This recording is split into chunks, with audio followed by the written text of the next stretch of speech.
The thing is, people don't understand reserve currency. It's not as if the People's Bank of China has pallets of $100 bills stacked up in the basement.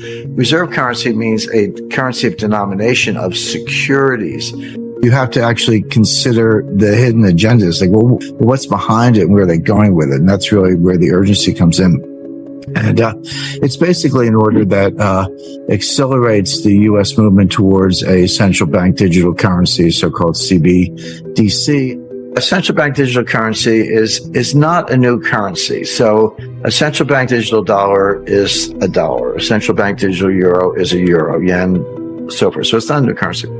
It's a new ledger and it's a new payment channel. That's what's changed. And it's not a cryptocurrency. This is not blockchain. The ledger, they're still working it out whether the ledger is maintained by the Treasury or the Fed. The Fed could be fiscal agent for the Treasury.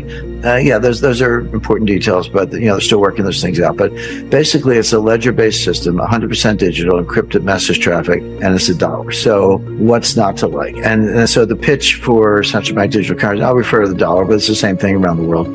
The pitch is, hey, I'm in an airport. I want to buy a candy bar. And I go up and I buy the candy bar and I pay for it with a credit card. And what is the retailer? How does he or she get paid? Well, they take my receivable, right? And they sell them to somebody called a merchant acquirer.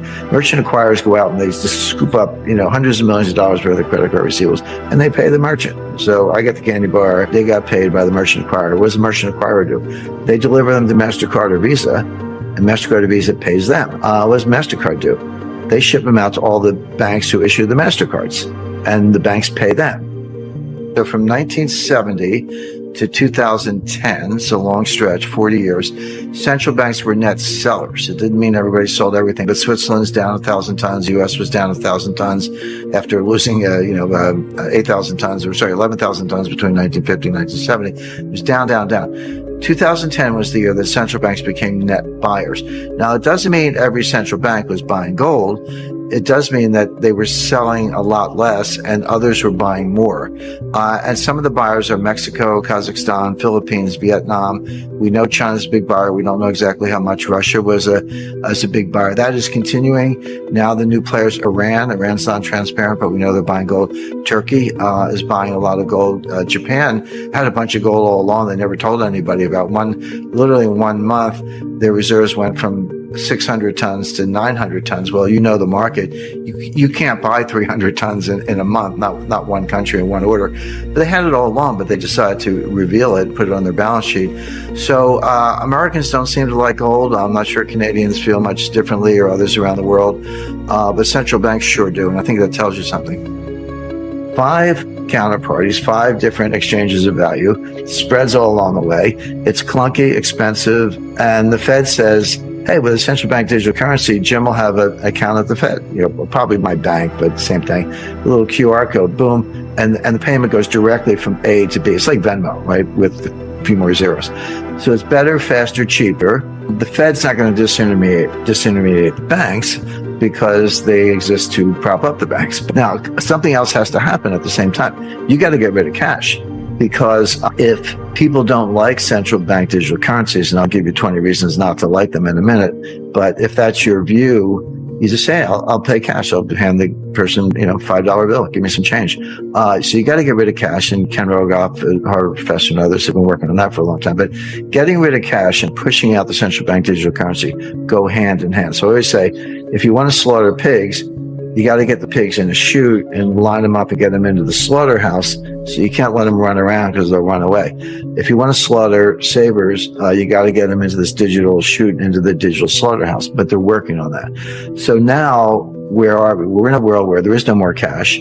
Maybe you have a credit card, but all the payment channels are through the central bank digital currency. What's the difference? The difference is the Fed or Treasury, again, probably the FBI, they can see what you're doing. Now, the other thing is, the digital currency, the CBDC, is programmable. Well, executive orders, or for that matter, legislation, I can say you have to read the fine print, and you do, but you have to actually consider the hidden agendas. Like, I can read it. Anyone can read it. It's a public document, but what's behind it and where are they going with it? And that's really where the urgency comes in. It's basically an order that accelerates the U.S. movement towards a central bank digital currency, so-called CBDC. believe it or not, Bahamas has a digital currency. There are a few other countries that have already gone in that direction. Europe is, the European Central Bank is very far along.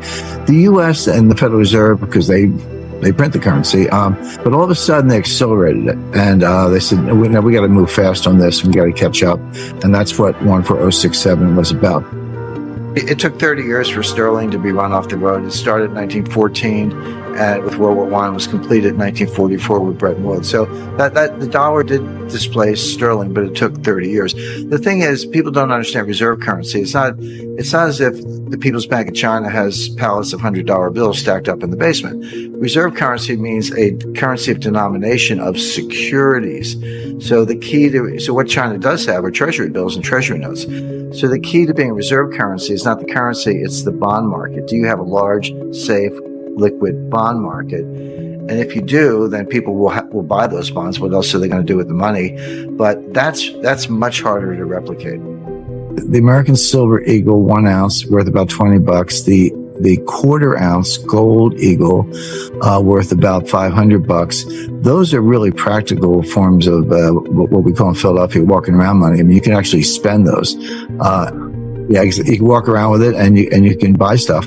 But my point is they're not digital. So they have to not only push the digital currency agenda, which we'll talk about in a minute, but they have to get rid of cash, because as long as you have cash, you can do an end run around this. So these two things are coming down the track pretty fast. Now, flipping back to the central bank digital currency, it's not a cryptocurrency. It's not on a blockchain. A blockchain is just a ledger. They've been around since the 80s, no big deal.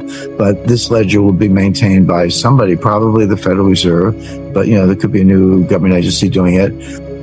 The standard definition of a recession is 2 consecutive quarters of declining GDP. There are a few more bells and whistles having to do with unemployment and a few other things, but that's the rule of thumb. So based on that, based on the best available estimate for the second quarter, likely to be accurate, we're in a recession today. Now, it's not severe, but that's like saying I'm in bed with pneumonia, but I'm not dying. Well, okay, but we're in a recession right now.